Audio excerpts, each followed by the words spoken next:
हमारे देश की राजधानी दिल्ली में कोरोना के बढ़ते मामलों और बदहाल व्यवस्था को लेकर दिल्ली हाईकोर्ट में आज फिर से सुनवाई हुई। इस दौरान अदालत ने केंद्र सरकार की कोशिशों पर सख्त टिप्पणी की। अदालत ने कहा कि ऐसा लगता है कि सरकार लोगों को मरते हुए देखना चाहती है। आखिर कभी दिल्ली तो कभी यूपी, राज्य सरकारों पर इस महामारी के बीच अदालतें ऐसी सख्त टिप्पणियां क्यों कर रही? नमस्कार, आपके साथ मैं हूं सईद अंसारी और आप जनता के अधिकार की बात करने वाला शो दस्तक देख रहे हैं, जिसमें हम आज पूछ रहे हैं कि आखिर महामारी कोरोना में हमारी सरकारों को क्या हो गया है, हमें आपको क्या हो गया है। इंसानियत को शर्मसार करने वाली यह तस्वीर देखिए। ये उत्तर प्रदेश के जौनपुर की तस्वीर है। बुजुर्ग अपनी पत्नी को साइकिल पर लेकर भटकता रहा, लेकिन किसी ने भी इस बुजुर्ग की मदद नहीं की। यहां तक कि गांव वालों ने इस बुजुर्ग को उसकी पत्नी का अंतिम संस्कार भी नहीं करने दिया, क्योंकि हर किसी को कोरोना का डर था। ये बुजुर्ग साइकिल पर अपनी पत्नी के शव को लेकर भटक रहा था। जब कोई मदद के लिए नहीं आया तो बुजुर्ग ने पत्नी के शव को साइकिल से बांधा और वो अंतिम संस्कार के लिए चल दिए। बाद में पुलिस आई, शव को कफन में लपेटा, जौनपुर के राजघाट पर अंतिम संस्कार किया। पुलिस ने अंतिम संस्कार की पूरी प्रक्रिया अपनी निगरानी में करवाई। ये बेहद दिल दुखाने वाली दर्दनाक घटना इस बात का सबूत है कि हमारी सरकारें न तो कोरोना को लेकर लोगों को जागरूक कर पाई हैं और न ही वो जनता को जरूरी स्वास्थ्य सेवाएं ही दे पा रही हैं, जिसके खिलाफ आज आपको दस्तक देनी बहुत जरूरी हो गई है। हम आज पूछेंगे कि इस रात की सुबह कब होगी। दूसरी दस्तक कोरोना के वैक्सीनेशन पर लग रहे ब्रेक के खिलाफ हम देंगे। वैक्सीन की कमी बताकर 3 राज्यों ने 18+ आबादी को वैक्सीन लगाना आगे टाल दिया है। ऐसा क्यों हो रहा है? ऐसा क्या है? तो दस्तक में हम लगातार अलग अलग राज्यों में इलाज के लिए परेशान होती जनता के दर्द से आपको रूबरू करवा रहे हैं और करवाते आए हैं, हर रोज करवाते हैं। तो आज हम आपको राजस्थान ले चलने वाले हैं, जहां पर सरकार ने कोरोना के मरीजों की मदद के लिए एक अलग वेबसाइट तो बना दी, लेकिन फिर भी लोग भटक रहे हैं। बीकानेर से जयपुर तक अस्पताल में ऑक्सीजन की कमी से मौत की शिकायतें मिल रही हैं। जयपुर से हमारे संवाददाता शरद कुमार की यह रिपोर्ट देखिए। जनता को बीमार अस्पताल देने वाली सरकारों के खिलाफ आप दस्तक दीजिए। कोविड सेंटर के हालात है, रात को 45 मिनट एक साथ ऑक्सीजन सप्लाई रोक दी जाती है। पीबीएम हॉस्पिटल के हालात बहुत विकट होते जा रहे हैं। ऑक्सीजन लगभग अभी आधा घंटा से नहीं है और ये ऑक्सीजन लेवल है जो बहुत नीचे टूट गया है। ये आधा घंटा से देखो इनका ऑक्सीजन लेवल है, ये जो 23 पे आ गया है। ये 95 पर मेंटेन करना चाहिए, जो 23 पर चल रहा है अभी। राजस्थान के बीकानेर का पीबीएम अस्पताल एक ऐसा अस्पताल जो दावा करता है कि उसके यहाँ ऑक्सीजन की कोई कमी नहीं है, लेकिन इस अस्पताल में अपनों का इलाज करवाने वाले ऐसा नहीं मानते और ऑक्सीजन की कमी से मौत का दावा कर रहे हैं।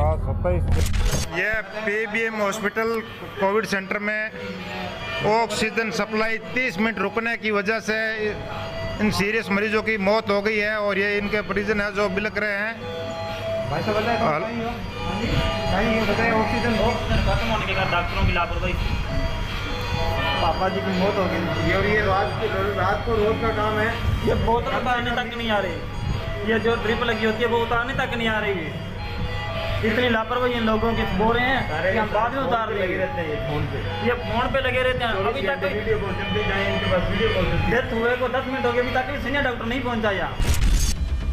पीबीएम अस्पताल में मरीजों की जान से हो रहे इस खिलवाड़ के खिलाफ तीमारदार सोशल मीडिया पर अस्पताल की वीडियो वायरल कर रहे हैं और दावा कर रहे हैं कि ऑक्सीजन की कमी से 3 लोग दम तोड़ चुके हैं, जबकि अस्पताल प्रशासन का कहना है कि जो मरे वो बेहद गंभीर अवस्था में थे।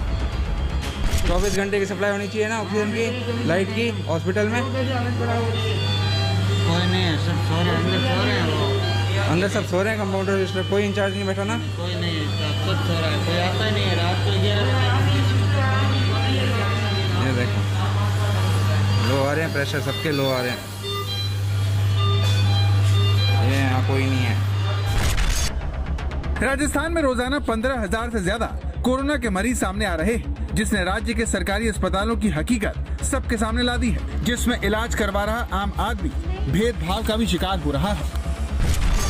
ये देखो, पिछले लगभग 45 मिनट से ऑक्सीजन बंद है, सप्लाई बंद हो रही है। और ये जो जेलर है, जेलर के लिए अलग से इन्होंने हॉस्पिटल वालों ने व्यवस्था कर दी है, लेकिन बाकी मरीज भगवान के भरोसे छोड़ दिए गए हैं। जेलर के लिए अलग से ये टंकी लेके आए हैं और अलग से वीआईपी व्यवस्था हो रही है इनके लिए। इनका वीआईपी ट्रीटमेंट चल रहा है।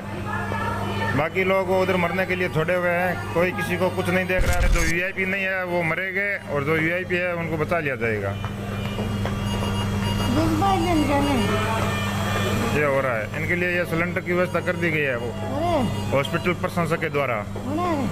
हॉस्पिटल प्रशंसक के लिए सिर्फ एक यही, इतने लोगों में ये है कि कीमती है, बाकी इंसानों की जान की कोई कीमत नहीं है। हर हादसे की तरह बीकानेर के इस अस्पताल में मरीजों की मौत की जांच के लिए 3 डॉक्टरों की कमेटी का ऐलान कर दिया गया है। लेकिन सवाल ये है कि अगर अस्पताल में ऑक्सीजन की कमी नहीं है तो फिर इस अस्पताल के बताए जा रहे ऐसे वीडियो क्यों सामने आ रहे हैं? बीकानेर की तरह जयपुर में भी ऑक्सीजन की कमी से मौत के दावे तीमारदार कर रहे हैं। जयपुर के कालवाड़ के इस खंडाका अस्पताल में ऑक्सीजन की सप्लाई रुकने से 5 मरीजों ने दम तोड़ दिया, जिससे घबराकर अस्पताल का स्टाफ मरीजों को तड़पता हुआ छोड़कर अस्पताल से फरार हो गया। जिसके बाद आज तक संवाददाता शरद कुमार को यहाँ पर मरीज के रिश्तेदार दूसरे अस्पतालों की तलाश में जाते मिले और कुछ इस तरह खुद ही ऑक्सीजन सिलेंडर का इंतजाम करते मिले। जयपुर के खंडाका अस्पताल में ऑक्सीजन की कमी से बताया जा रहा है कि 5 लोगों की मौत हुई है। जब मरीज को लेकर आए थे परिजन तो कहा गया था कि 8 दिनों का ऑक्सीजन है। उसके बाद ऐसा कहा जा रहा है कि 5 लोगों ने एक साथ दम तोड़ा है। हालांकि अस्पताल प्रशासन का कहना है कि गंभीर रूप से मरीज यहां पर लाए गए थे, लेकिन बहुत सारे यह देखा जा सकता है कि यहां पर अब ये जाकर कह रहे हैं कि हमारे पास ऑक्सीजन नहीं है, आप यहां से ले जाइए। तो किस तरह से लोग परेशान हो रहे हैं अस्पतालों में, यह देखा जा सकता है। यहाँ पर जो लोग हैं अपने लोगों को यहाँ पर दाखिल कराया था, तब कहा गया था कि यहाँ पर ऑक्सीजन है और ऑक्सीजन की पूरी व्यवस्था है। बहुत सारे लोग हैं, उनसे बातचीत करते हैं क्या हालत है अभी यहाँ पर अस्पताल में। स्टाफ नहीं है, जैसे ऑक्सीजन लेके आए अभी स्टाफ बक जाएगा, स्टाफ नहीं है। ये है सर, जो ऑक्सीजन हम सेल लगाएंगे खुद लेके आते हैं, फिर भी स्टाफ नहीं मिलता। स्टाफ कल बक गया था पूरा। ये जो है सिलेंडर खुद लेके आ रहे हैं, जिनके परिजन खुद लेके आ रहे हैं, स्टेशन पर सिलेंडर लेके जा रहे हैं। ये स्थिति है, आप लोगों को खुद यहाँ पर सिलेंडर लेके आना पड़ रहा है, अस्पताल में नहीं है। नहीं है जी। राजस्थान में भी हालात बाकी राज्यों की तरह है, जहां कोरोना महामारी ने सरकारी इंतजामों की पोल खोल दी है, जिसमें लोग इस तरह से जमीन पर इलाज करवाने को मजबूर हैं और कुछ को ये भी नसीब नहीं हो रहा। पाली जिले में 65 साल की बुजुर्ग की इलाज न मिलने से मौत हो गई। कोरोना संक्रमित अस्पताल के बाहर आकर भी ऑटो में ही ऑक्सीजन का इंतजार करती रही, लेकिन जब हालात बिगड़ने लगे तो परिजनों ने हंगामा किया। सिलेंडर मरीज के पास पड़ा है, किस काम का? आग लगा लो इससे बढ़िया हॉस्पिटल। लेकिन कोई फायदा नहीं हुआ और बुजुर्ग ने अस्पताल के बाहर ही दम तोड़ दिया। राजस्थान में ये हाल तब है जब राजस्थान सरकार ने लोगों की मदद के लिए एक वेबसाइट बनाई है, जिसमें कहां कितने अस्पतालों में बेड खाली हैं, इसकी भी जानकारी होने का दावा सरकार करती है। लेकिन जब हमने पड़ताल की तो पता चला कि जयपुर में जो खाली बेड दिखाए जा रहे हैं वो असल में खाली नहीं है। और जो फोन नंबर दिए गए हैं उसमें एक ने कहा कि ये नंबर बेड बताने के लिए नहीं है, तो दूसरे ने कहा कि अस्पताल में कोई बेड ही नहीं है। वेंटिलेटर खाली है क्या कहीं पर? सर 220 51 76 पर करो सर। वहाँ तो फोन मैंने किया था, उठा के रख दे रहे हैं। हाँ तो वही बताइए सर। तो आपका नंबर दिया हुआ है मैडम, ये कोविड-19 दिया हुआ है, हमें इनका नंबर दिया हुआ है। वेंटिलेटर आरएचएस में है, जयपुर में कहीं खाली नहीं है सर। तो आप वेबसाइट पर दिखा रहा है कि 5 खाली हैं। किसमें? ये जो कोविड-19 वेबसाइट जहाँ पर आपका नंबर दिया हुआ है। कौन सा सिलेंडर खाली दिखा रहा है? नहीं, इसमें तो जिलेवार दिखाता है कि कहाँ पर कितना खाली है, कितना भरा हुआ, उसमें दिखा रहा है कि 5। मैं तो आपको बता सकती हूँ कि आरएचएस जयपुर में खाली नहीं है। तो कहाँ खाली है बता सकती हैं आप? नहीं सर, अभी तो कहीं खाली नहीं है। तो देखा राजस्थान के अस्पतालों में न बेड और न ही ऑक्सीजन, मरीजों का भगवान भरोसे ही इलाज हो रहा है। और ये इनके मरीज हैं जो बिलक रहे हैं। शरद कुमार, जयपुर, आज तक। ये आधा घंटा से देखो इनका ऑक्सीजन लेवल है। कहते हैं कि मुश्किलों में ही इंसानियत का इम्तिहान होता है। ऐसी ही एक दास्तान नागपुर से आई। कहा जा रहा है कि अस्पताल में भर्ती 85 साल के एक बुजुर्ग ने अपना बेड एक जवान के लिए छोड़ दिया। बोले कि मैं अब अपनी जिंदगी जी चुका हूं, इस जवान के छोटे छोटे बच्चे हैं, बेड इन्हें ही मिलना चाहिए। उनके त्याग की ये मिसाल सोशल मीडिया पर खूब वायरल हो रही है। कोरोना की महामारी में इंसानियत की बेमिसाल कहानी अब सोशल मीडिया पर वायरल हो रही है।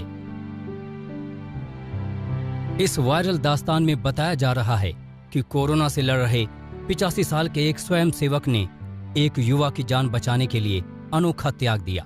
वायरल ट्वीट में कहा जा रहा है, मेरी उम्र 85 साल है, इस महिला का पति युवा है, उस पर परिवार की जिम्मेदारी है, उसे मेरा बेड दे दें।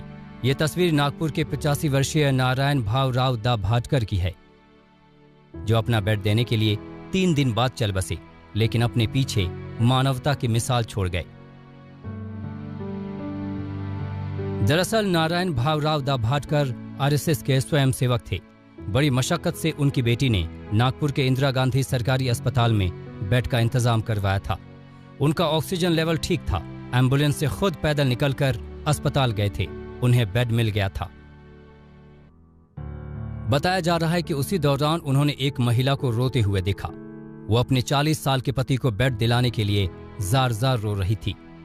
नारायण दा भाटकर ने डॉक्टर से कहा, मैं अब 85 साल का हुआ हूँ, जिंदगी जी चुका हूँ, इस जवान का जिंदा रहना मेरे से अधिक महत्व का है।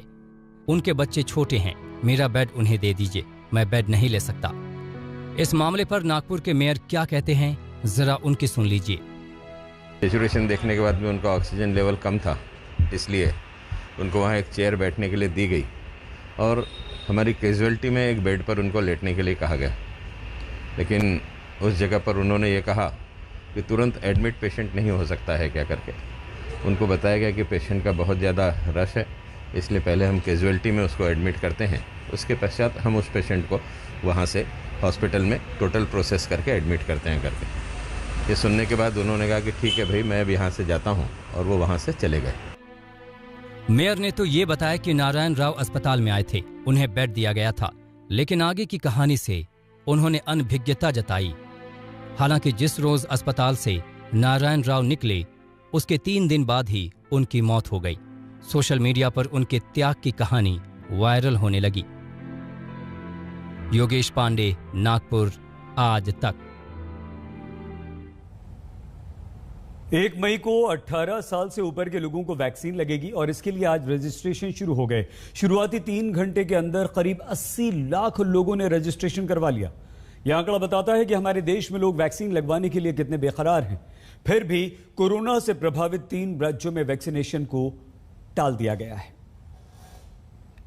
मैं ये कहूँगा कि वैक्सीन हेल्प मी, क्योंकि एक अच्छी बात ये थी कि हमारे में कोई कोमॉर्बिडिटीज़ नहीं थी, बट डेफिनेटली वैक्सीन हेल्प और हमारी डिजीज़ की सिवियरिटी बहुत कम हुई।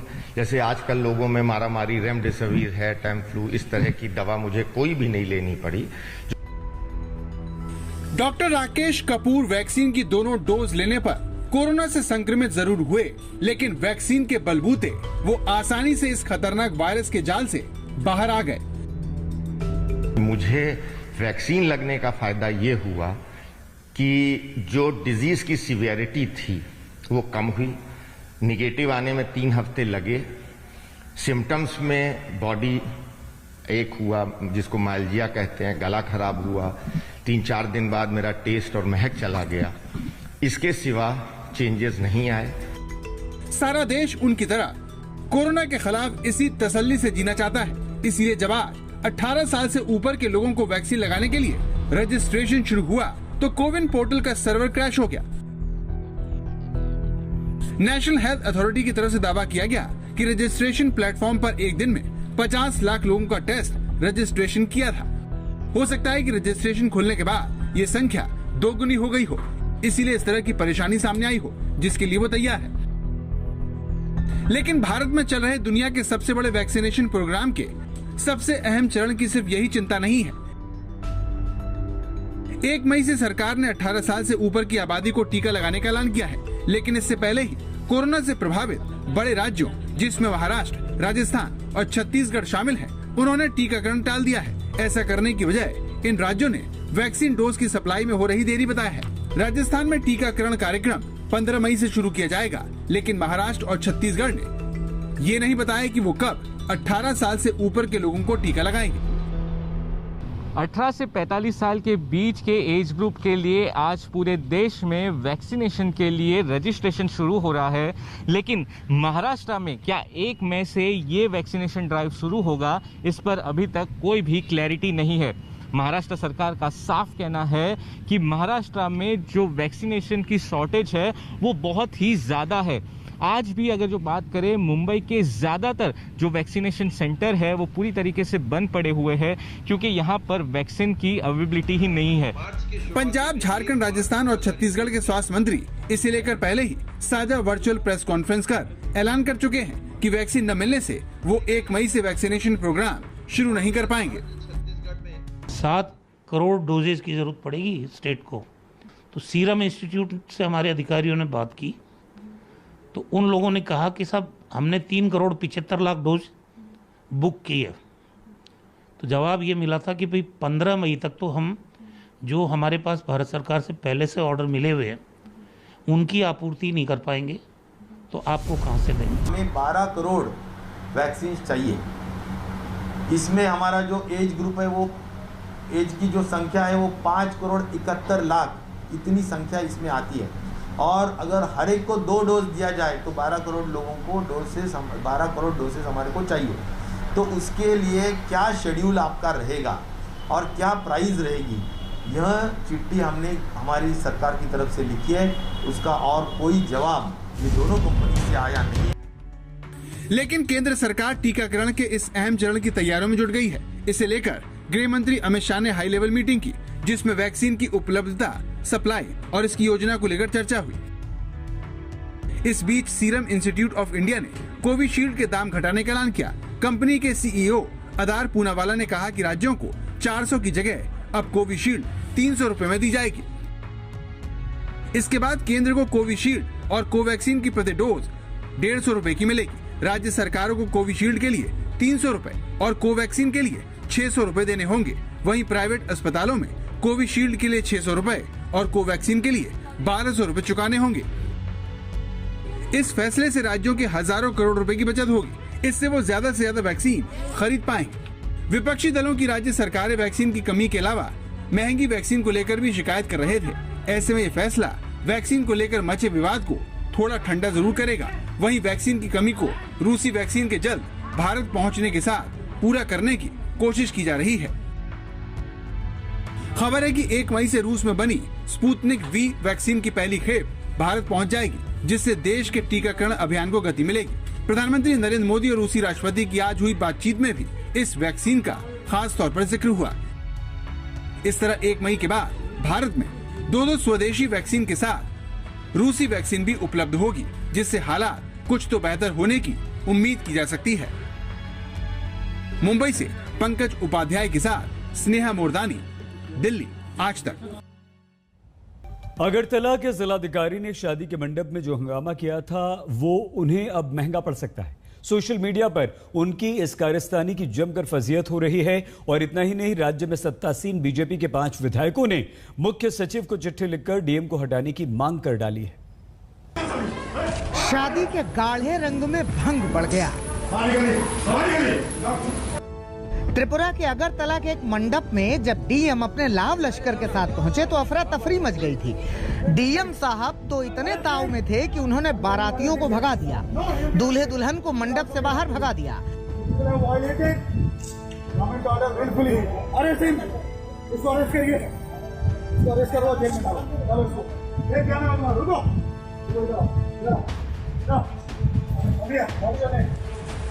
और तो और उन बेचारे पंडित जी को भी एक चपत जमा दी जो शादी करवाने के लिए आए हुए थे।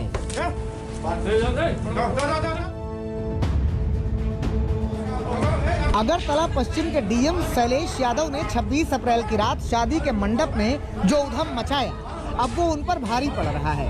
उत्साह में आकर उन्होंने बहादुरी तो बहुत दिखाई, लेकिन अब ये मामला उनके खिलाफ जा रहा है। यहाँ पे शादी करवाने वाले पंडित को पीटना डीएम को महंगा पड़ सकता है। शादी में मौजूद पुलिस वालों को अपशब्द कहना भारी पड़ सकता है। शादी में हंगामा करके दूल्हे दुल्हन को मंडप से बाहर करने की उन्हें कीमत चुकानी पड़ सकती है। शादी के अनुमति पत्र को फाड़ने की घटना उनके खिलाफ जा सकती है। प्रचार हो रहा है यहाँ पे। जी हाँ, पश्चिम अगरतला के डीएम शैलेश यादव ने शादी के मंडप में जो हंगामा किया, उससे त्रिपुरा की सत्ता में बैठी बीजेपी सरकार के सिपहसालार खफा हो गए हैं। बीजेपी के 5 विधायकों ने शैलेश यादव के खिलाफ जांच की मांग की है। विधायकों ने मुख्य सचिव को चिट्ठी लिखकर डीएम को तत्काल पद से हटाने की मांग की है। जाके शादियां रुकवा दी और वहाँ पे जो पुरोहित थे, बुजुर्ग आदमी थे, वो 70 से ज्यादा उम्र है जिनकी, उनको वो मारा। वो अच्छा नहीं है। ब्राइड को मारा, ग्रूम को मारा, उनके जो गार्डियंस थे उनको गालियाँ दी। He used filthy languages, abusive languages. वो डीएम के शोभा नहीं देता। तो हमने आज एक चिट्ठी लिखा 5 विधायक जने हमारे जो मुख्य सचिव है, चीफ सेक्रेटरी को इमीडिएट कुछ एक्शन लेना चाहिए। जिन विधायकों ने डीएम के खिलाफ चिट्ठी लिखी है उनमें आशीष कुमार साहा, राम प्रसाद पॉल, आशीष दास, सुशांत चौधरी और दीबा चंद्र हरंगखा हैं। शादी के मंडप में डीएम की कारगुजारी सोशल मीडिया पर वायरल हो रही है। लोग डीएम को अपने निशाने पर ले रहे हैं। कांग्रेस नेता अभिषेक मनु सिंघवी ने अपने ट्वीट में लिखा है, बाकी बातें एक तरफ, पर जिस अहंकार और उद्दंडता के साथ अगरतला के डीएम ने विवाह कराने आए पंडित को बिना कुछ बोले थप्पड़ जड़ा, वो दर्शाता है कि आजादी के बाद भी औपनिवेशिक शासन खत्म नहीं हुआ है। गोरों की जगह अब बस इसे सरकारी बाबू चला रहे हैं। ट्विटर पर हैशटैग अगरतला और hashtag DM Shailesh Yadav suspend trend करने लगा। लोगों का आक्रोश डीएम शैलेश यादव के खिलाफ उमड़ने लगा।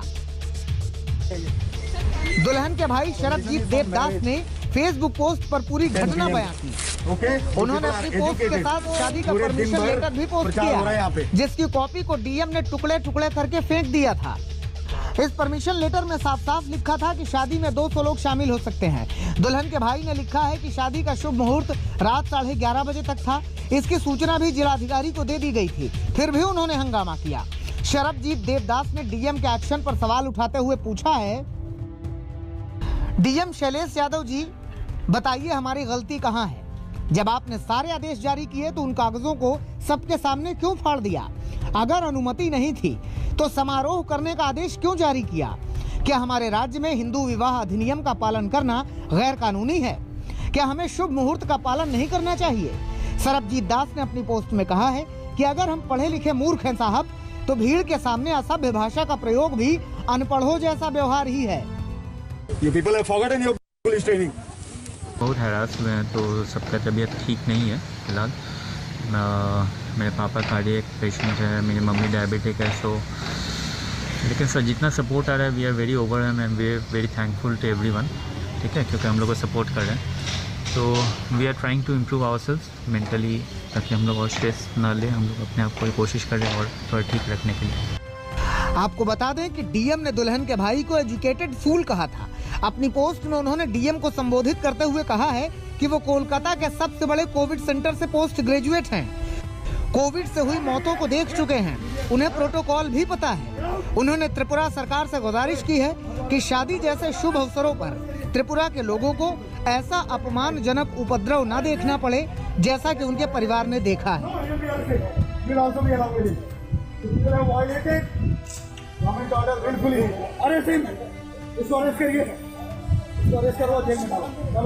अगरतला से प्रवीर और हेमंत नाथ के साथ आज तक ब्यूरो।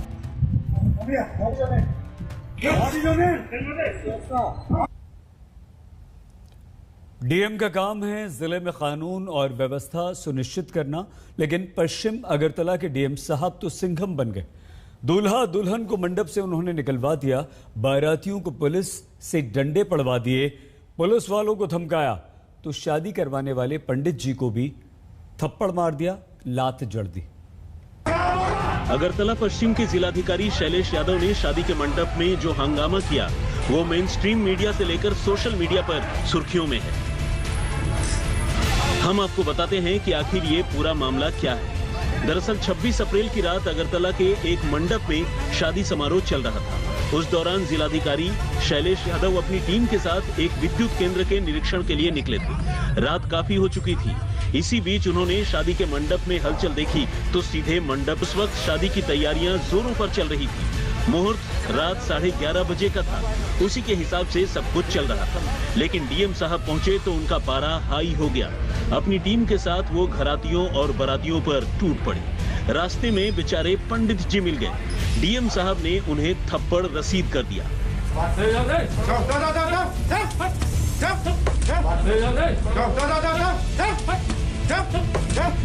इसके बाद शामत बैंड वालों की आई। वो सिर पर पांव रखकर मंडप से भाग खड़े हुए। डीएम और उनकी टीम ने किसी को भी नहीं बख्शा। किसी के साथ धक्का मुक्की की तो किसी को मिली फटकार। बारातियों को गिरफ्तार करने की धमकी भी दे डाली। दुल्हन के डॉक्टर भाई को डीएम ने पढ़ा लिखा मूर्ख तक कह दिया। Okay, you people are educated. पूरे दिन भर प्रचार हो रहा है यहाँ पे। दुल्हन पक्ष के लोगों ने डीएम को शादी का परमिशन लेटर दिखाया। ये लेटर खुद डीएम ने ही जारी किया था, लेकिन सिंघम के अवतार में आ चुके डीएम साहब तो आपे से बाहर थे। लेटर को उन्होंने हाथ में लिया और उसकी चिंदी चिंदी उड़ाकर फेंक दी। अब फिल्मी अंदाज में आ गए। बारातियों और घरातियों की मजम्मत करने के बाद वो वहाँ से मौजूद पुलिस वालों पर भी पिल गए। एक पुलिस अफसर की उन्होंने मौके पर ही क्लास लगा दी। कितने लोग इधर काम करके बोलो। तो कल मैं सस्पेंड करा रहा हूँ। तुम लोग जो काम कर रहे हो ना, अभी काउंट कर बोलो कितने हैं। चलो उसके साथ चलो। सर वो आ रहा है। तुम जो भी हो काउंट करके बोलो। I am the district magistrate. Okay, what is your name? DM साहब तो मौके पर मौजूद पुलिस वालों को छठी का दूध याद दिलाने पर आमादा थे। उन्होंने पुलिस वालों के खिलाफ अमर्यादित भाषा का भी इस्तेमाल किया। इसके बाद डीएम ने आला अफसरों को फोन लगा दिया, पूरा माजरा बताया और ईस्ट अगरतला के पुलिस अधिकारी को सस्पेंड करने की बात कही। मैं इधर थोड़ी देर पहले गया था, पुलिस गाड़ी यहाँ खड़ी थी, फिर भी ये सब यहाँ चल रहा है। इसका मतलब पुलिस इनके साथ मिली हुई है। Unfortunately I have to recommend suspension, immediate suspension of west Agartala police station OC, because he is 100% undoubtedly hand in gloves with these people. DM Shailesh Yadav यहीं नहीं रुके। पूरे हंगामे के बाद उन्होंने इस शादी मंडप समेत 2 मंडपों को साल भर के लिए सील भी कर दिया। ये पूरा मामला जब सुर्खियों में आया तो डीएम साहब की सिंघम के तर्ज पर बहादुरी उनके खिलाफ चली गई। सोशल मीडिया पर उनके खिलाफ कैंपेन चल गया। उनके खिलाफ दुल्हन के भाई की फेसबुक पोस्ट वायरल हो गई। अगरतला से प्रोबीर और हेमंत नाथ के साथ आज तक ब्यूरो।